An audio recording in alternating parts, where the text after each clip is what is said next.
my low-grade, unpaid, risque pit stain of a morning radio show. It's the Morning Telephone Show with Bug and Moss.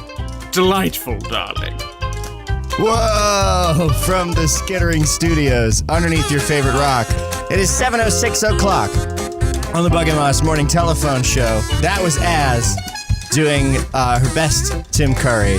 And it was pretty great. It was pretty great as we remember the iconic weirdo, the best, strangest space captain, pirate, mystery solving, vampiric, amazing actor that was Tim Curry. It is Tim Curry. 7:06 on the Bug and Moss Morning Telephone Show. Good morning. It is August 27th, 2026. It is my dad's birthday. Happy birthday, Dad. Oh, happy birthday, Bugs, Dad. So I should text him later. Yeah. Happy birthday. How's it going? Enjoying the birthday? Enjoying retirement. He recently retired. Oh, very that's right. recently. Yeah, hell yeah. Enjoying retirement. My retirement plan is being the guy in the zombie apocalypse who fixes all the electronics. Yeah. That's how I'm going to retire. Yeah. Hopefully. I can cook anything, so I feel like I also have a lot of skills. Yeah. I can't get the power grid back up and running, but I think I can help you do it. Hell yeah. And Absolutely. I can make us sandwiches out of rats and stuff. What's a 401k anyway? Oh, crap. I picked up my Vibra Slap this morning. I grabbed this because I thought I was going to do something cool with it. You did. I mean, it's cool. I don't know what I'm going to do with this. When is the best time to hear one of these things? I think most of the time. I think it should also, it looks very mid-century modern. I think we should just keep it hanging on the wall. It has like a little place you can hang it, you know? Yeah, it's got a little handle. Yeah, and I think it should just be hung on the wall. It looks very expensive. It does look very expensive. I don't know how expensive it was because I stole this from my high school. And I think that's wise. It's a Vibra Slap, you said? It's a Vibra Slap, yeah. It's a small wooden block on one side, and in it, there's a bunch of these little pins that are held up with just a little tongue, and they can just rattle up and down a little bit inside of this box, and it's all on this very springy metal. So you just hold it up and you bonk the ball. Yeah. And you get one of those. I will say they're not crazy expensive, but you can get a super cheap one for $10. That one was probably $40 or $50. Yeah, it's cracked and busted, but that's my Vibra Slap. Coyote Astronaut says every time you poop, Vibra Slap. That'd be pretty good. That's great. Coyote says, that's a donkey jaw substitute, right? No. Now I'm going to need you to explain that. A donkey jaw substitute? What does that mean? If I Google donkey jaw instrument, am I going to find out something crazy? The jawbone. Okay, check this out. The churrasca, chiato, or jawbone is an idiophone percussion instrument made from the jawbone of a donkey, horse, mule, or cattle, producing a powerful buzzing sound. The jawbone is cleaned of tissue and dried to make the teeth loose and act as a rattle. Oh. Well. Now,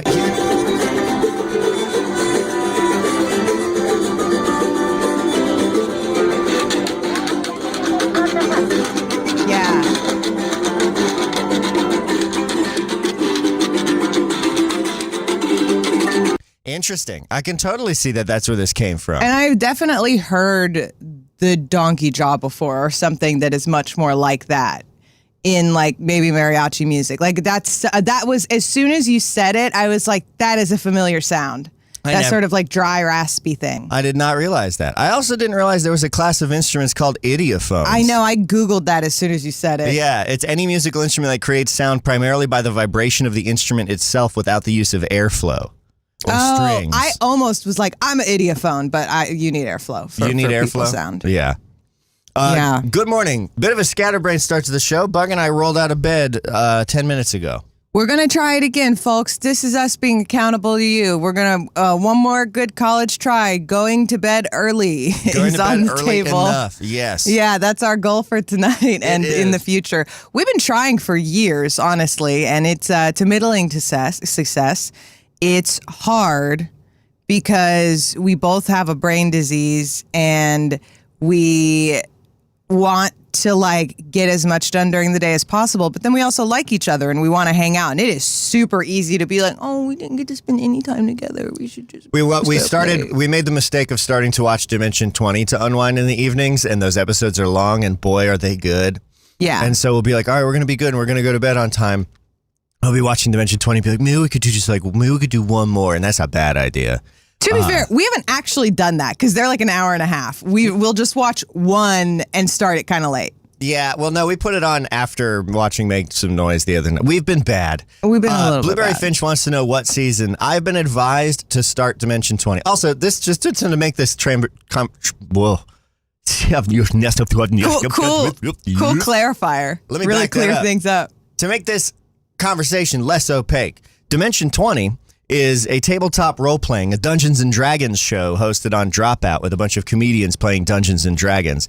It's extremely funny. Brandon Lee Mulligan is the DM for it. I have avoided it for a very long time because I know I would get sucked into it, and I wanted to save it, and it's time. It's time to do it. I've been advised to start with their Fantasy High series. Yeah, we're enjoying it. A couple different friends said, if you're going to start with one, start with that one. And we are really enjoying it so far. The Fantasy High season is incredible. Yeah. Extremely funny. We're loving it. And also, I think other people are probably normal, but I do a thing where I'm, like I've said, the opposite of a completionist. I don't necessarily have to engage with things in order, especially if they're not designed for that. You know, I can jump in wherever. I don't need to watch the first thing that came out. And in fact, I've cultivated my life to not do that because I find that it makes it unnecessarily hard for me to get into something I will ultimately love. And it's a lot easier to go back and watch the early stuff later.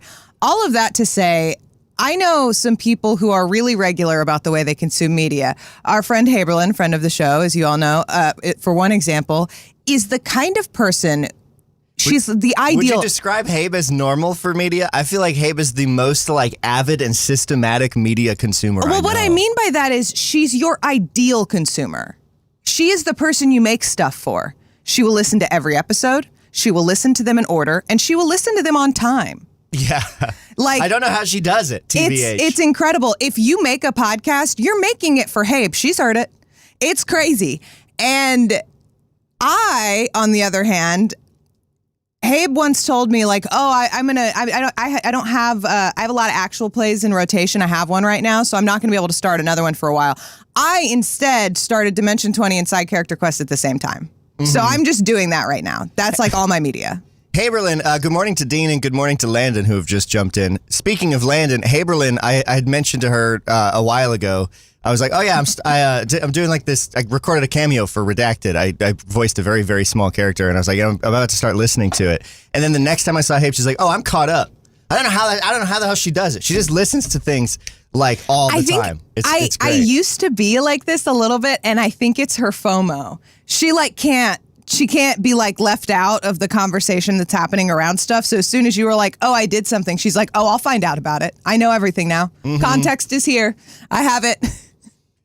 It is 7:14 on the Bug and Moss Morning Telephone Show. I've got a fun news story that we'll get into today. We got a couple voicemails in the voicemail box.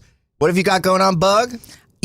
Pretty much nothing. Like we said, we just rolled out of bed. I do still have my, not exactly apology, but correction that I teased on yesterday's episode. Let's start with that, Bug. Okay. We're going to start with that apology because I love the apology bumper so much. Let's I just want to play it.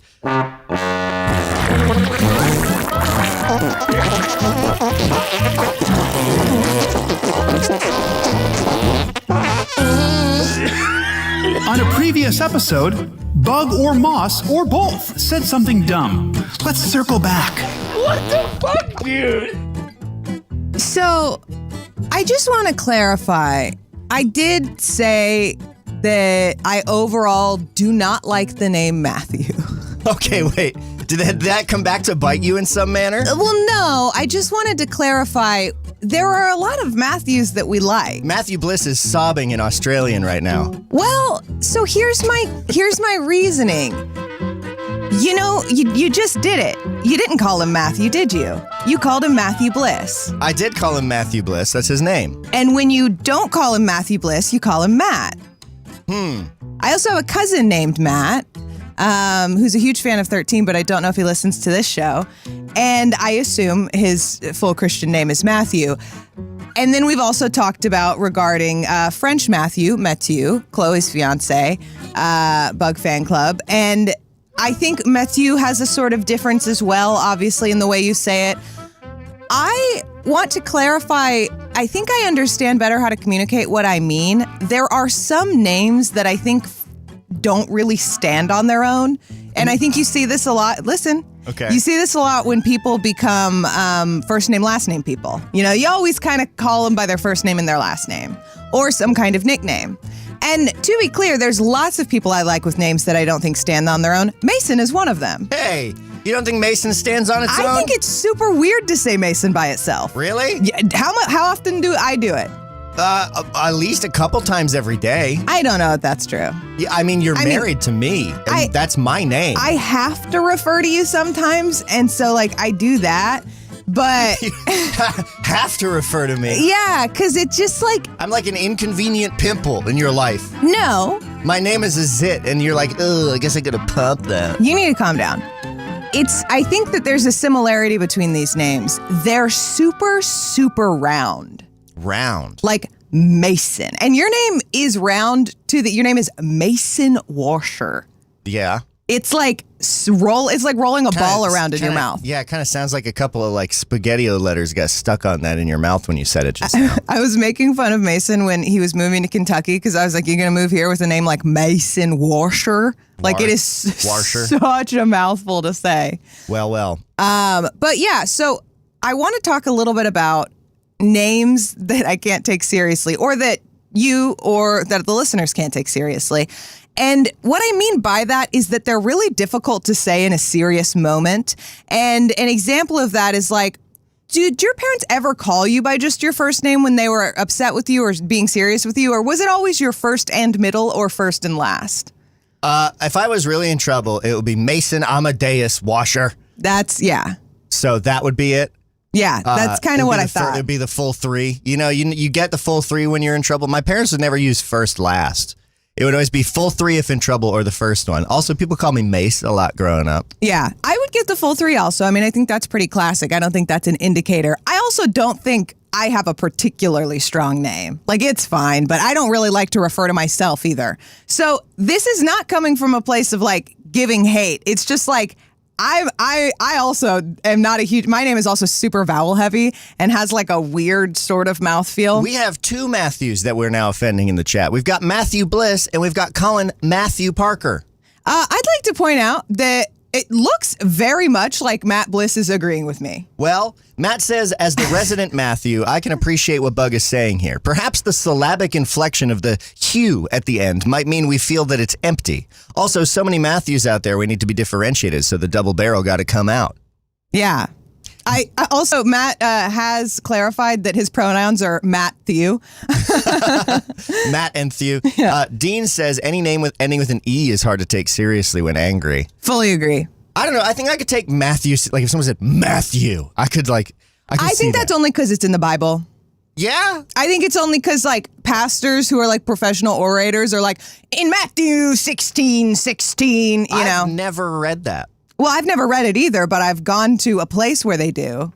Or at least one guy says he did. I haven't met very many Masons either. I'm thrown by you saying that one doesn't stand alone. I feel like it's just enough. I would agree. Your name has kind of a kickstand on it, right? Like it wouldn't stand alone, but it just can.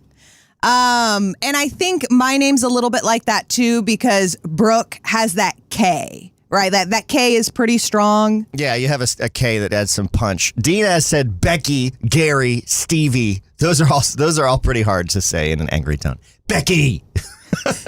It feels like you're yelling at a dog when it ends with a Y. You know? And I feel like also there's a lot of names, if I imagine them, I'm like, they absolutely do stand on their own. And I imagine people often only hear their full name when someone is kind of like leveling with them. Like a name, for example, that I had in my head but is gone, like Alfred. What about Alfred? Alfred stands. Like Alfred can stand up by itself. You know, Victor Victor stands. And you know what? Leonard also. Leonard stands. Leonard is a solid name that stands. Leonard in chat says, maybe it's because it's my name, but it feels almost more authoritative when someone says it sternly or in anger. And I would agree. Leonard does have... Leonard, you know? Yeah. It's because it's got that finality at the end. Yeah, I do think that's true. Mason, and you see it's weird, right? But I've practiced it, so I feel a little bit more normal saying it. It's not weird. You said my name and I was like, oh, yes? Well, no, but, I've gotten used to it. Okay. Just listen. I don't know if you experience this, but I think because my name is a little bit silly, when people say it in anger, I think they're kind of silly. Brooke. Like, I can't really take you serious. Okay. Okay. 60 Watts Lightbulb says, I don't understand the qualifications for a name to stand on its own. Is it like the vibe? I mean, I think we could develop some qualifications, but it is feeling like a vibe. For example, my parents actually usually would only say Brooke, Charlotte, Jeanette if they were kind of memeing mad at me. But if they were actually frustrated, they would say Brooke, Charlotte. Interesting. Because they needed the middle. You just got the top two, yeah. I also have 3 first names, which is annoying. Yeah, that's true. The girl's so nice they named her thrice. Dean says consonant heavy, which does seem to be sort of a running thread in this. That it's the more consonant. They say that K is the funniest letter. Do they say that? Yeah. Okay. It's like a known thing in comedy that K is the funniest letter. If you're going to reach for like a single word to make a punch of a joke, you want to reach for something with a hard K sound. Some words don't have a K but sound like they do, but the thought is that K adds a certain amount of humor, and I think it's because of the punch to it. And there's something to be said as well for the fact that the word joke itself has that sort of resonance. So actually, apparently vaudeville tradition holds that the words with the K sound are funny. There's a 2015 study at the University of Alberta that suggested that the humor of certain nonsense words can be explained by whether they seem rude and by the property of entropy, the improbability of certain letters being used together in a word. And so there's this is fun. Vaudeville words can be found in Neil Simon's 1972 play The Sunshine Boy, in which an aging comedian gives a lesson to his nephew on comedy, saying that words with K sounds are funny. Here's the quote. 57 years in this business, you learn a few things. You know what words are funny and which words are not funny. Alka-Seltzer is funny. You say Alka-Seltzer, you get a laugh. Words with K in them are funny. Casey Stengel, that's a funny name. Robert Taylor is not funny. Cupcake is funny. Tomato is not funny. Cookie is funny. Cucumber is funny. Car keys. Cleveland. Cleveland is funny. Maryland is not funny. Then there's chicken. Chicken is funny. Pickle is funny. Cab is funny. Cockroach is funny. Not if you get them, only if you say them. That's right. I just like to say it is a vibe thing. That's right. Yeah. I think it's enunciation. I think enunciation is funny, and you can play a lot with enunciation when everybody sort of understands what it's supposed to be. Richard Wiseman, a professor of the public understanding of psychology at the University of Hertfordshire, conducted a small experiment to determine whether words with a K sound were actually considered funnier than other English words for English speakers. His Laugh Lab tested the degree of funniness among a family of jokes based on animal sounds, and the joke rated the funniest was also the one with the most K sounds. Do you want to know what the joke was? Yeah. 2 ducks were sitting in a pond. One of the ducks said, quack. The other duck said, I was going to say that. Hell yeah, dude. Yeah, man. Anyway. I feel like it has partially to do with delivery. It's about the ease of making a thing serious. You can make Mason serious. You can say Matthew and mean it. But it's a lot easier to do that with these sort of like consonant punchy things. It sounds very like eloquent when you say it out loud. And I think there's something to that. I do too. Hey, Bug, you want to know what my favorite Bible verse is? Yeah. It's Isaiah 14:14. I want to get this Bible verse tattooed on my body. Maybe I'll just get Isaiah 14:14 tattooed on my body. Do you know what that verse is? I know. I don't want to spoil your punchline. It is, I will ascend above the heights of the clouds. I will be like the Most High. Hell yeah. I want to get Isaiah 14:14 in a pot leaf.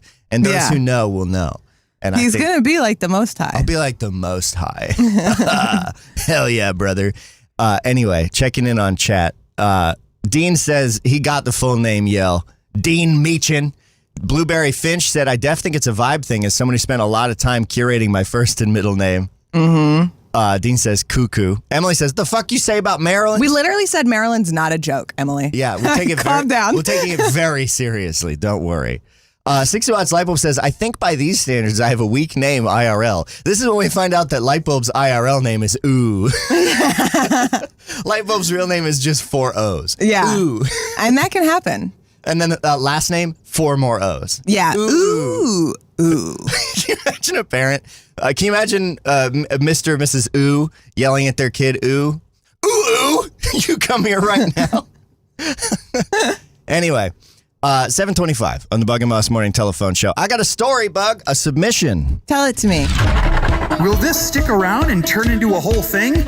Or will Bug and Moss forget it immediately? This is a generic segment. This was sent in by George Diaz. Thank you, George. Wild kangaroo escapes and creates chaos on Wisconsin highway. Oh. Drivers encountered something very unexpected hopping along I-39 in Wisconsin. This is from Q98.5, Rockford's #1 for new country radio station. Oh. If you've ever driven I-39 near Portage, Wisconsin, you probably never expected to see kangaroos jumping along the highway, but that is exactly what drivers saw on Sunday, August 23rd of this year. As a Northern Illinois resident with a family cabin located in central Wisconsin, I've driven the stretch of I-39 near Portage more times than I can ever begin to count. This is the author, not me, obviously. I've seen broken down cars, people hitchhiking, deer running across the road, but I can honestly say I've never seen or expected to see a kangaroo hopping along the interstate. Sadly, that's exactly what happened on Sunday near mile marker 85, and this story has a sad ending. According to WISN News, officials said a total of 4 kangaroos escaped a trailer while their owner was stopped near the interstate.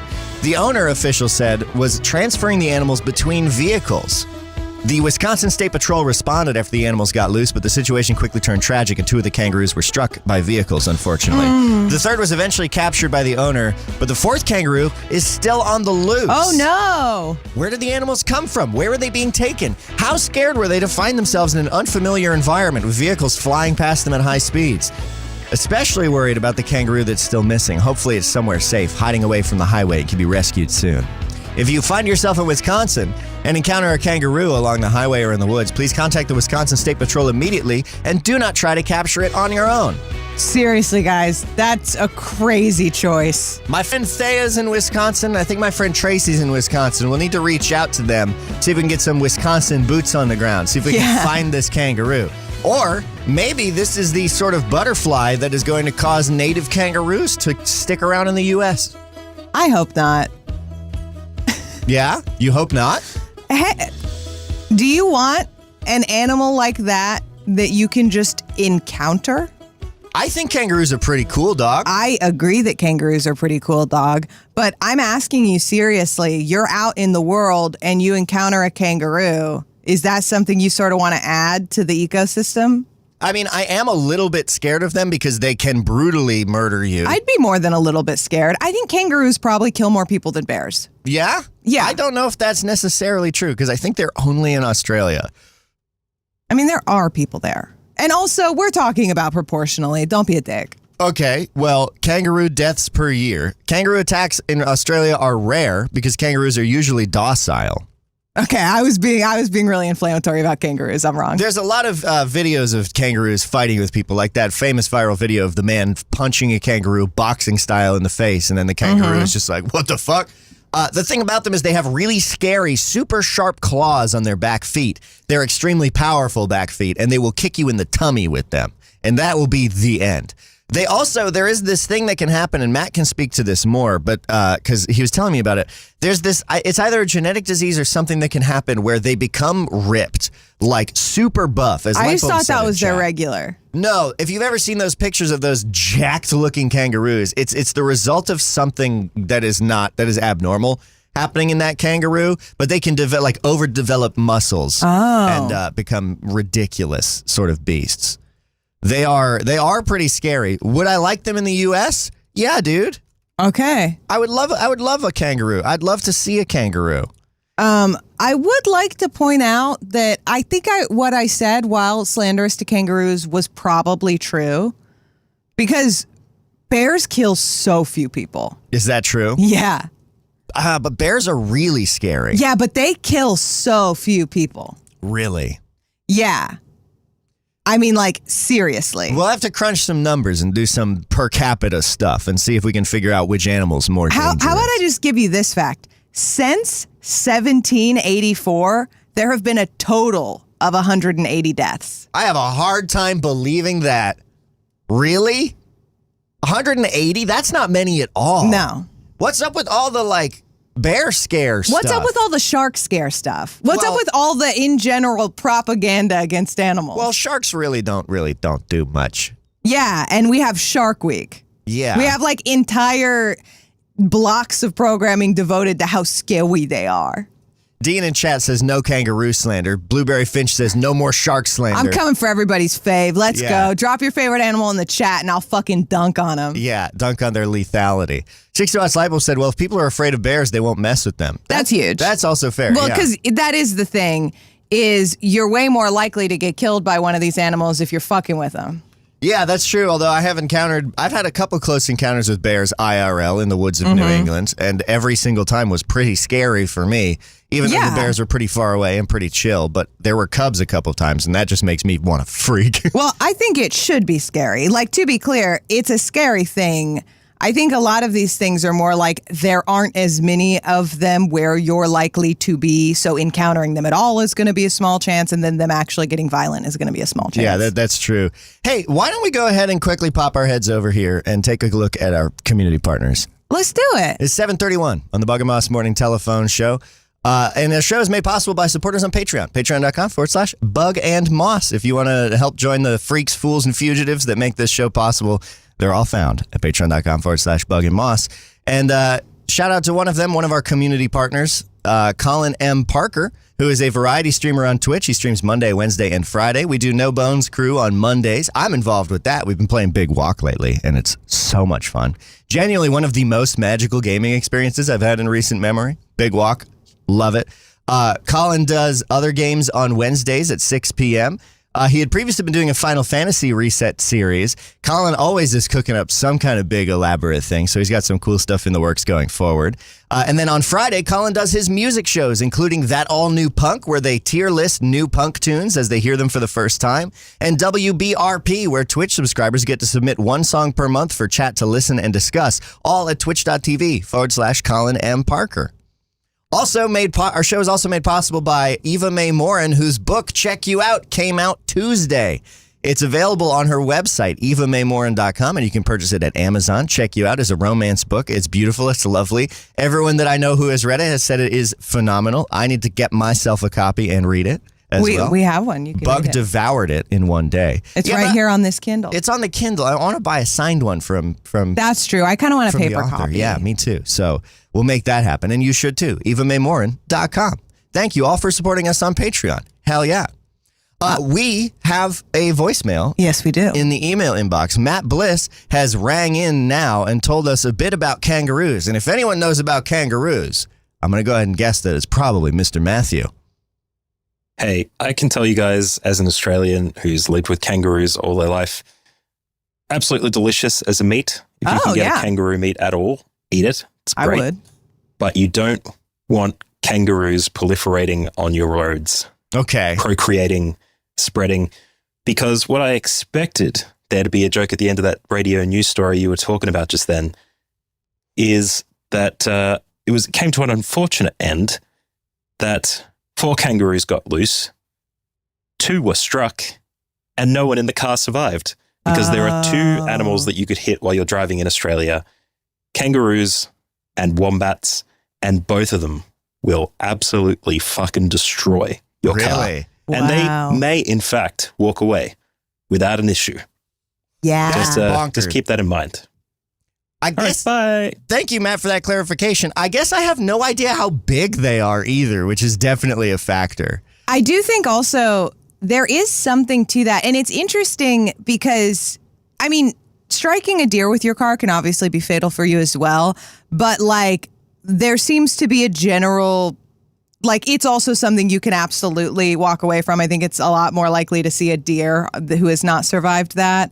But a kangaroo, I didn't even think about a kangaroo being able to just walk it off. Yeah. I mean, I guess if I think about animals that If I think about animals that I can hit with my car and they'll be fine, and I will feel no regret, moose is the only one I can think of. I would feel a lot of regret. I won't put that energy out in the world. But like, I've seen a moose IRL once when I was really little, and that was so big that I feel like if I hit it with my car, it would barely notice. I can imagine a kangaroo is probably a pretty beefy animal. Yeah, they're the size of people or bigger. The size of people or bigger? Yeah. Okay. See, I don't like that. One of the scariest things about playing games in VR, as I've discovered lately, is that all the bad guys are as tall as me. Yeah. And that is like psychologically petrifying because you're used to seeing like, oh, it's a scary super mutant on the screen and I can just like, oh, bang, bang, shoot him with a gun. It's different when they're 7 feet fucking tall and running into your face. So like seeing a kangaroo live, IRL, seeing a kangaroo live would be terrifying. Yeah. Yeah. It would be scary. They're big boys. They are big boys. What do you say we turn our attention over to some more voicemails, Bug? Let's do it. I think we actually have another Matt voicemail in the email inbox, do we not? I do not know. I'm pretty sure something came in. That said, as I'm scrolling through, I don't see it, but it's because all of our fucking Twitch notifications go to the same... Yeah, I really think we should turn those off. Yeah. I don't think we need them in our email. I know, but I look at them because sometimes I click them, so I'll fix it.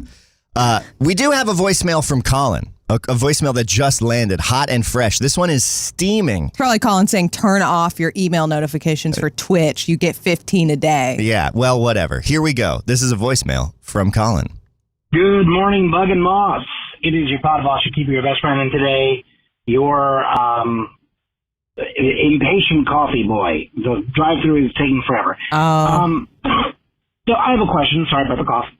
The cough was not the question. My question for you is I believe that there is a true art to storytelling. Yeah. And I don't think that there's necessarily one way to go about it. But there's definitely a couple of different styles that I have sort of come across, you know, in my days of podcasting or broadcast or streaming or anything. And I just find that we don't really appreciate enough when someone is truly gifted with the gift of gab, but also the gift of story. Because I think you can sometimes just talk and have absolutely no substance at all, kind of like what I'm doing right now, or being able to kind of give a well-rounded package with a beginning, a middle, and end, maybe a little, you know, tidbit or small tangent or fun fact, something, you know, to sprinkle in on top there, a little ribbon and bow, a tag, a sticker, perhaps, of some sort.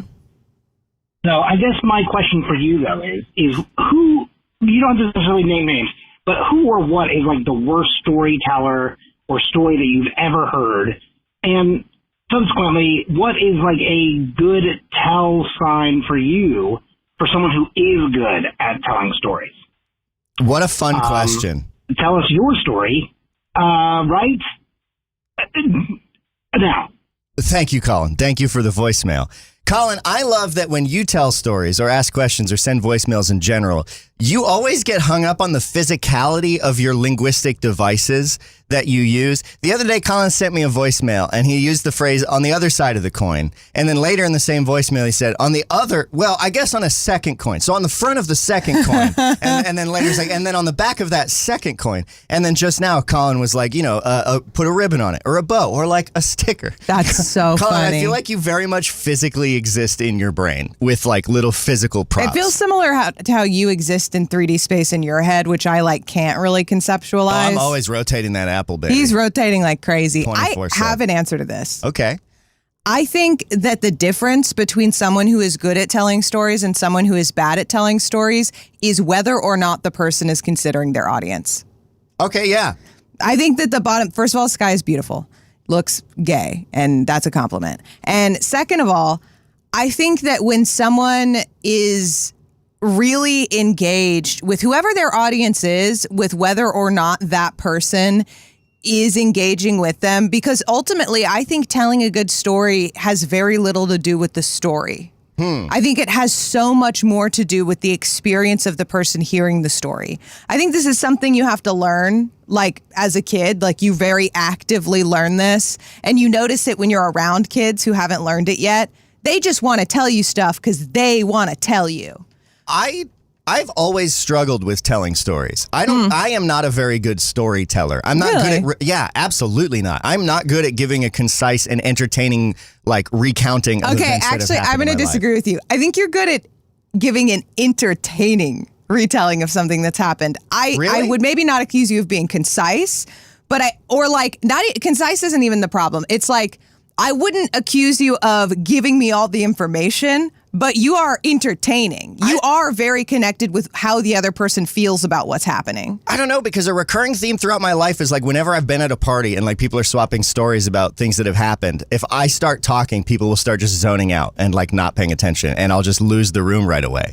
I feel like that happens all the time. Like I'm not good at telling. The only time I'm good at like orating is if I'm explaining some kind of a concept or like talking about science or teaching something like that. I really, really struggle, it seems, to hold a room if I just am telling you a story about my life. I think doing this show is actually an active act of practicing that, because I'm trying to consciously structure my stories as I tell them. Can I be? But I'm weird. I don't communicate well. Like I really struggle with language, like generally. I feel like I am very often misunderstood by people, and I feel like I very often misunderstand people. And so like I don't really think in words. I don't think in sentences. I have to fully like think of the words I'm saying as words before they can come out clean. I don't know. I got something weird going on upstairs. I mean, and don't we all? But I think I actually know what you're referring to. And I think the reason that a lot of people in the chat are like, I don't agree with you, I have no idea what you're talking about, is because you're an engaging person to listen to. And I think what you're trying to convey, and it sort of makes your point that all of us don't get it, is that you really struggle to convey what you actually mean when you're telling a story. And so while other people might be having a good time hearing you tell it, you ultimately feel like you haven't told the story. And I do watch this with you, but I think a big part of it is practice, because it is almost as though you are allergic to talking about yourself most of the time. So thanks, Dad. So that is something you have to practice. You have to learn how to talk about yourself, because otherwise what you will always do, and I think this is true, is tell partial stories, because you'll be constantly looking for a way out of talking about yourself. I do that, yeah. So, and you're fantastic at teaching and at explaining things, because those are things that are outside of yourself, even if the information comes from you. Well, thanks, Bug. And Dean says, Mason, the way you deliver your sentences is engaging. Yes, it is. Which I appreciate. I do notice that against my own will, I seem to have a weird sort of pattern of word selection. Yeah. I don't know what it is, but I have to think to like speak casually. My brain is very formal. Like, and I know this is like a white dude thing. Have you ever seen that? There's like a meme where it's like, when you're like white dudes, they get all upset and then they start immediately talking like a Shakespearean book or like an old that's novel. funny. That's true as hell. Yeah, it's totally something. Yeah, you'll notice like if you get in an argument with some fucking chud on Facebook, he'll be like, well, actually, predicated upon the priors in this conversation, we must look to a counterfactual to serve our purpose or something. And you're like, okay, Brad, where did that come from? Yeah. But I don't know. I do kind of think like that all the time. And yeah, I don't know. But perhaps I have a weird word choice, but I struggle with sticking the landing on telling stories. Coyote says, are you a context guy who needs to do the side bits? Because I'm that guy. And as a result, sometimes I fully info dump super fast. Oh, yeah. I fucking do that. Yeah. I have a phobia of being misunderstood, is how I would describe it. I have probably only within the crystallization. What? It's true. Okay, I'll tee you up here. You do seem to have a phobia of being misunderstood, but Bug, you also have a propensity for saying the most outlandish part of your thing first. Yeah. Which is really funny, because you have a propensity for big, bold claims. And so it's funny that that's like a pairing you have. There's two wolves inside of you. They're both boys and they're kissing. Yeah. But they're also at war in this way.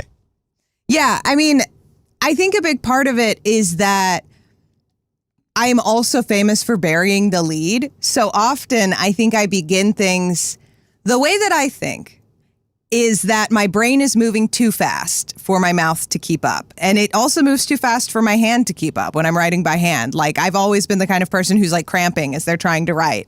I wrote something out by hand the other day and my hand hurt for 3 days. So I don't know. I have a mind that's always running forward, and I'm usually trying to catch up. So my brain will make a connection, And then me telling you about it out loud will be me trying to figure out how I got there. Okay. Like, it's me working backwards because I trust myself. Like, I know there's a reason I'm here. My brain made this connection, but I'm sort of out loud explaining it. There's also a clear dichotomy between the two of us, which is that you very much process things out loud. 100% process out loud. You use the world as your third space. It's your desk for your thoughts. The world is for me. You like set the things you're thinking about out loud in the world and then play with them. I'm very much not like that in that I do it all in here and then it comes out.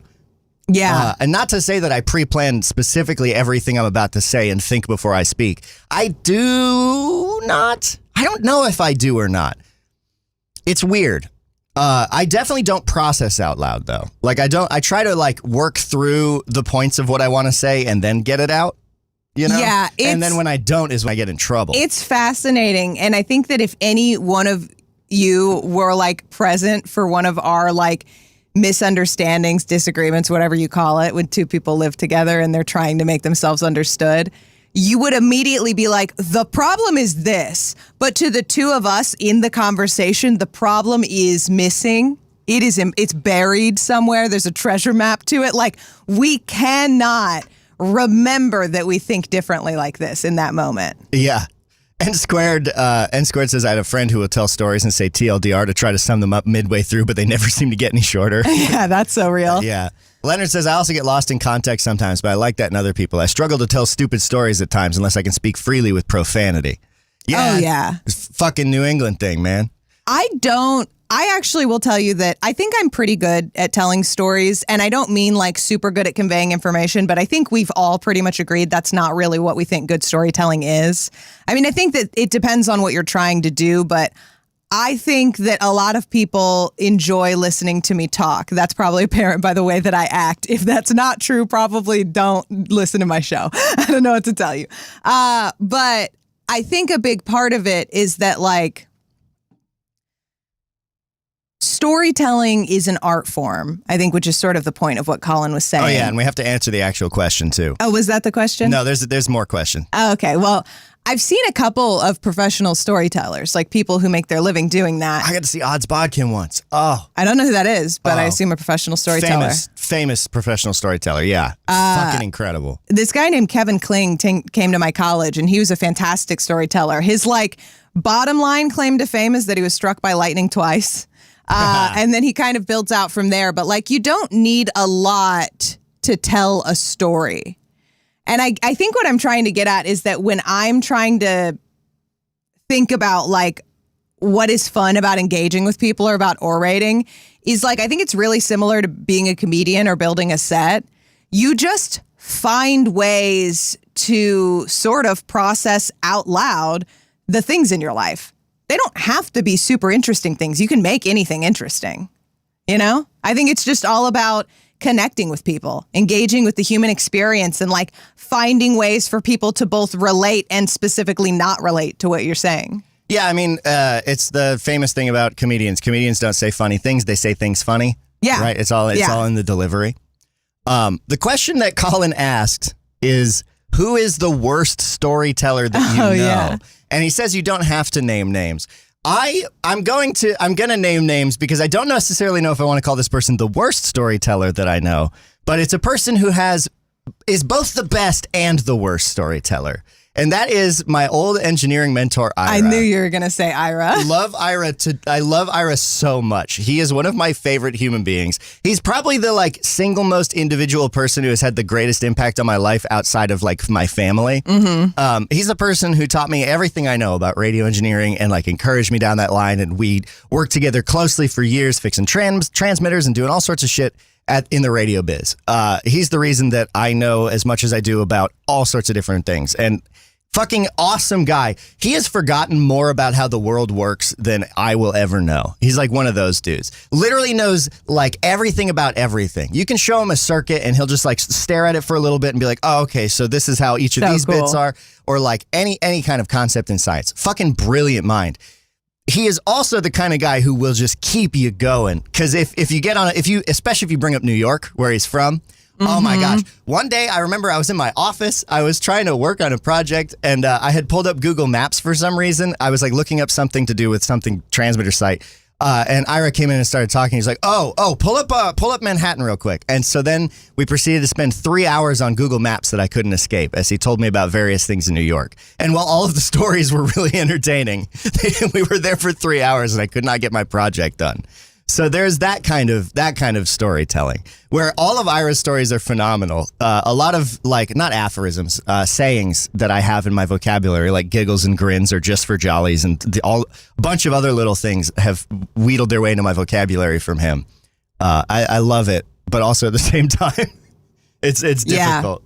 I want to jump off of that a little bit. I am I've often been accused of being an optimist. I don't really think so. I think I'm basically a nihilist who's just like, what's the point of feeling fucking sad all the time? But in honor of my dad's birthday, I actually am just going to like keep on the positive train. And I think what it really is actually a lot darker than what it sounds like. When people aren't interesting to me, they do not stick in my brain. So trying to figure out who the worst storyteller ever is so hard for me because I'm like, I just find ways, kind of like you're saying with Ira, you do the work to make their storytelling better because you are engaged with them and you like them and you think they're interesting as a person. And so you can sort of frame around the ways in which their storytelling might fall short. I don't have to do that with my dad. My dad is probably the best storyteller in the world. I think. We should get your dad on the show. Yeah. That would be really fun. My dad also, I wouldn't accuse him of lying because he hates liars. But I would say that my dad is ultimately, he is Is he a big fish guy? He is the big fish guy. Okay. Like my dad is very committed to the story and whatever it takes to get us there, you know? Your dad is really good at telling stories. I haven't caught him telling tall tales or anything in the few times that we've gotten to hang out. He's a good self-mythologizer. And at a certain point, when you've done that with a story for enough decades, it becomes true. That's what a real fish story is, I think. Yeah, I guess that's true. As Dean says, I think there are two kinds of dads, big fish guys and dad joke guys. Yeah. Yeah. And then there's a third kind of dad, which is sort of a, won't tell stories dad, like silent dad, which is my dad. But what's interesting is your dad, well, your dad and my dad are just you and me. It'd be very funny to watch them engage with each other because I think they would be friends. They would. I think they would get along, actually. Because this is actually what happens, right? My dad is the kind of dad who leads with his heart. He wants to tell you everything. I did not have the problem of growing up with an unemotional father. Like, that is just not my story. I grew up with a dad who was very gregarious, very forthcoming, very emotional, very hard on his sleeve. And it was very good for me as a person. I am also like that. And I will lead by telling you every single thing about me, and you, actually, and you didn't ask. And then Mason's dad won't say fucking shit about anything. And then out of nowhere, in a moment of silence, will drop the most interesting piece of information you have ever heard. Yeah. Dad's an interesting guy. I've encouraged my parents to listen to this telephone show. I don't think that they do. Your mom said she'd come on. My mom did say she would join us on on the the show. So I think we should have her on. We should do that at some point. But I guess I'll do a brief bit of a segment that I was thinking about doing called Texts from My Dad. To give an example, I once was like, hey, Dad, we should make a podcast together. I just wanted to get my dad on recording. We could just chat about stuff and I could try and get some stories out of him, basically. And he was just like, that's not something I've tried. I don't know, though. I don't feel attracted to podcasting. And we chatted a little bit.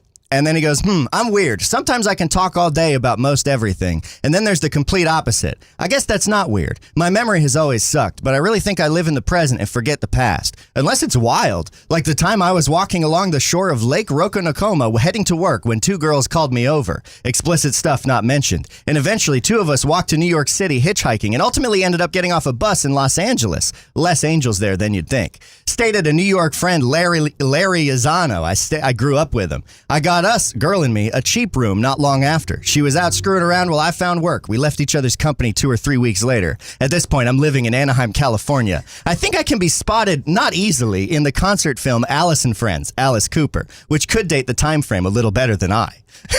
It's like, the fuck you mean you don't have stories, Dad? Okay, I will say that is exactly how you tell stories. What?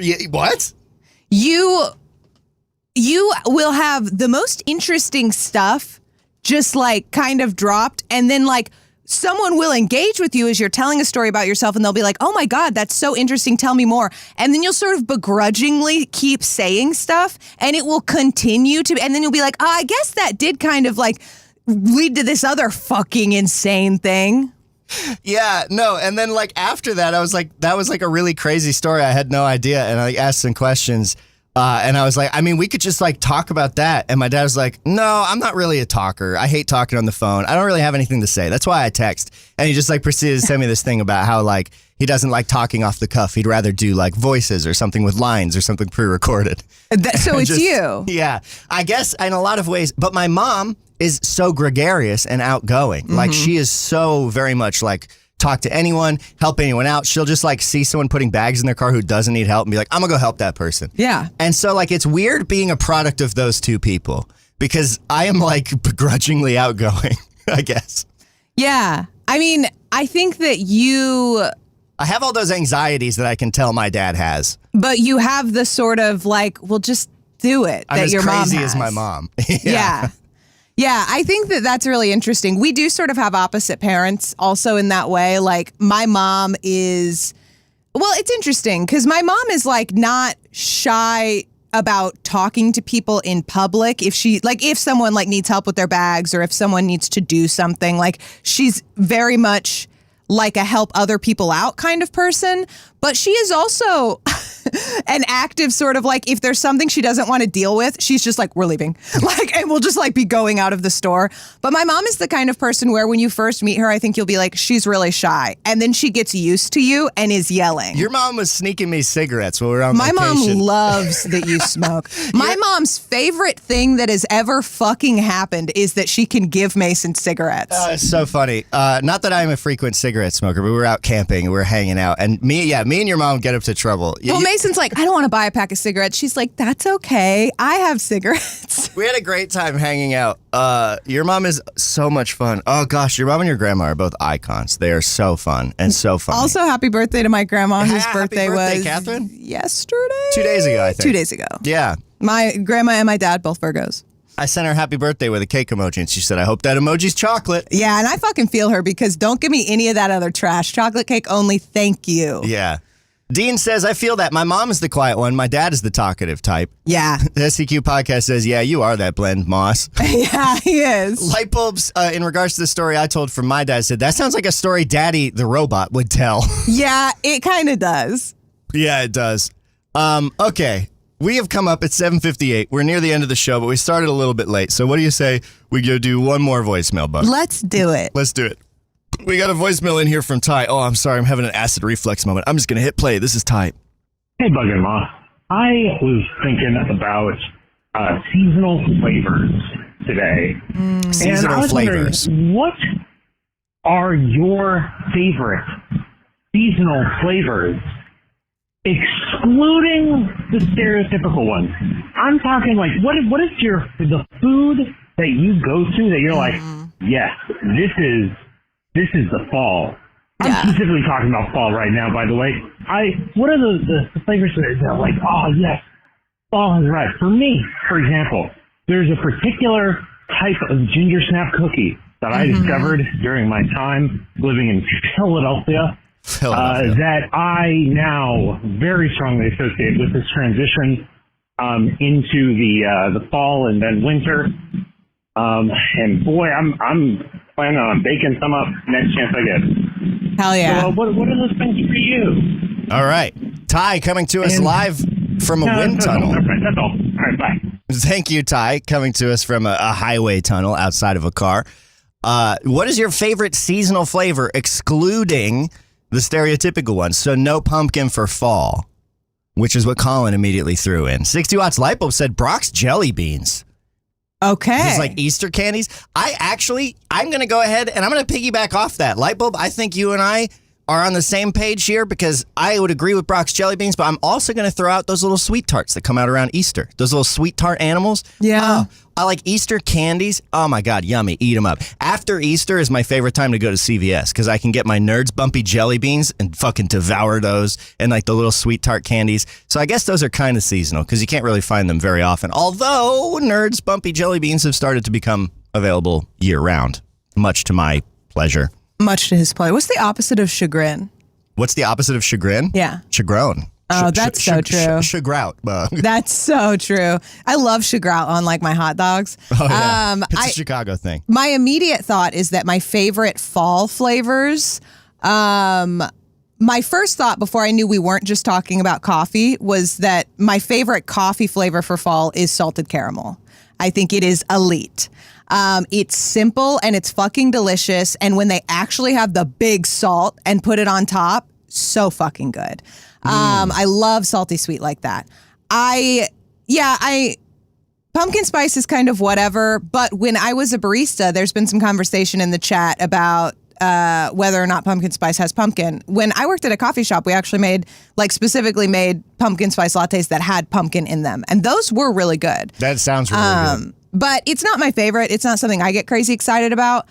I think that my favorite fall flavors. This is such a good question. If you need a second to think, I have. Yeah. I want to say maple, but that is also what I wanted to say. That's only seasonal here. See, I lived in New Hampshire, right on the border of Vermont, and I lived in Vermont for a few years. I fucking love maple syrup, dude. Yeah. You cut me open, maple syrup comes out. My doctor says it's very bad. I love it. I love maple syrup, but it used to be a year-round thing. You just would always have like good maple syrup. I go to the fucking ice cream shop and get a maple creamy, which is a maple soft serve ice cream. If you've never had a maple creamy, you are missing out. And that's true because that's like ostensibly a summer thing. Oh, so good. But it's not really seasonal. Yeah, like 6 Hours Level says, those maple sugar candies, oh my God. Yeah, Vermont, top shelf place if you're a maple head. I'm not sure. Dean Meechan says, is chocolate orange thing considered a stereotype? That's Christmas. A great seasonal flavor. Yeah, I love a chocolate orange. My favorite part is when you whack them to break apart all the segments. Yeah. Hell yeah, man. Yeah, dark chocolate orange is a really good one.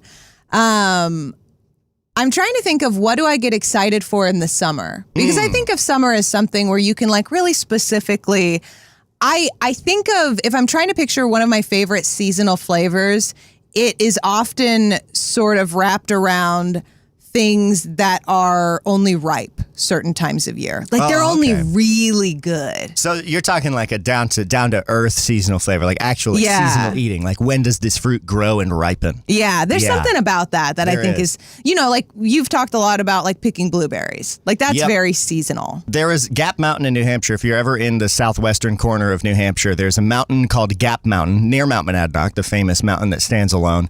Gap Mountain sits under its peak. It's very short. It's a very easy hike. And it is completely fucking filthy, absolutely lousy with blueberries. Blueberries, once you get past a certain point on the trail, they just increase in density until you're at the top. And the top is literally just rocks and blueberry bushes. It's like a tiny piece of heaven. And so we would take a Gatorade bottle. You'd buy it at the store, drink it on the way up on the hike. And then we would just fill it with blueberries while you're up there. And then just drink the blueberries out of the bottle on the way down. And oh, it's so good. That's like the kind of thing that is like, there's this beautiful thing. This is going to sound kind of weird, like most of my stories, but when I was a kid and kind of growing into an adult, I have historically had a real problem with scarcity. I have this intense scarcity mindset where I'm constantly worried about running out of things. I'm worried about things being limited. I have a really hard time dealing with, especially food that's limited. And as I've gotten older, I think I've gotten a lot better at just appreciating things when and where they are and not being so terrified of them going away. Yeah, I know what you mean. And it's so much more beautiful to enjoy something where and when it is. It's like your dad said, I very much think of myself as someone who lives in the present. And I super used to not be. I used to be someone who was incapable of living in the present and who was constantly thinking about what I had done or what I needed to do. And it affected my memory actually pretty badly. And I think I had a lot of traumatic sort of experiences within that led to me like not really being able to make memories and live in the moment. Because it's hard to make memories when you're not there. You know, when you're trapped in your head, it's hard to be like, this is what happened and who was there and this is what it felt like.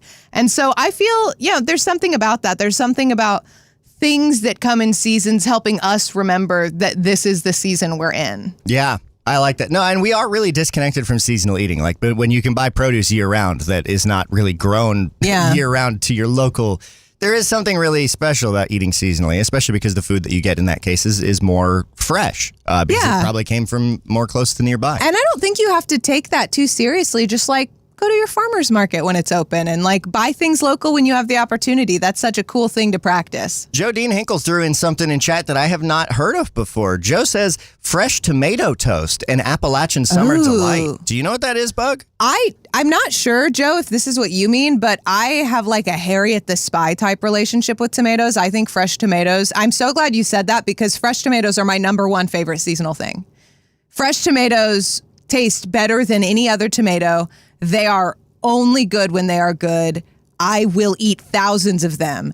And one of my favorite ways to eat tomatoes growing up was to either just a classic tomato sandwich, raw tomato, mayo, bread, or a piece of toast with cheddar cheese and tomatoes on top. Just broiled until the cheese melted. Man, that sounds good. I really can't eat tomatoes too much now, No, you but can't. I love that. Or tomatoes on toast with like goat cheese. And this recipe I'm looking at for tomato toast says savory garlic aioli tomato crunchy toast. Fucking love good tomatoes. I mean, fresh tomatoes kind of taste like nothing else. An heirloom tomato? Yes, please. Yeah, okay, so Joe says sourdough, mayo, big-ass tomato, tons of pepper, maybe cheese. Sourdough, mayo, big-ass tomato, tons of pepper, maybe cheese. Said sourdough, mayo, big-ass tomato. Say it with me, tons of pepper, maybe cheese. Sourdough, mayo. I fell apart.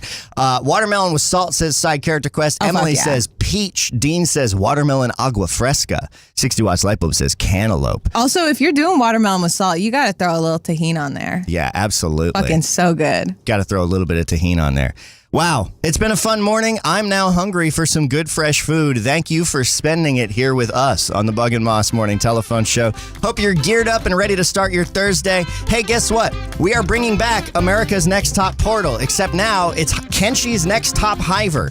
3 p.m. in our Discord today, we're going to be watching more of America's Next Top Model. Feel free to jump in, even if you haven't been part of this before. It's fully just a show you can jump in at any time. We're reacting with shock and awe to all of the problematic things of the early 2000s. And then at 5 p.m., we're going to play Kenshi and discuss the show as well as other things. Gonna be so fun. It's going to be so fun. So join us 3 p.m. in the Discord, 5 p.m. on Twitch, and tomorrow in the morning. Until then, I love you, Bug. I love you, Moss. And also, Alex is streaming more music tonight at 7 p.m. We'll raid over to Alex after we play Kenshi. I love you, Bug. Love you, Moss. This is Bug and Moss. Yoshi! Yahoo!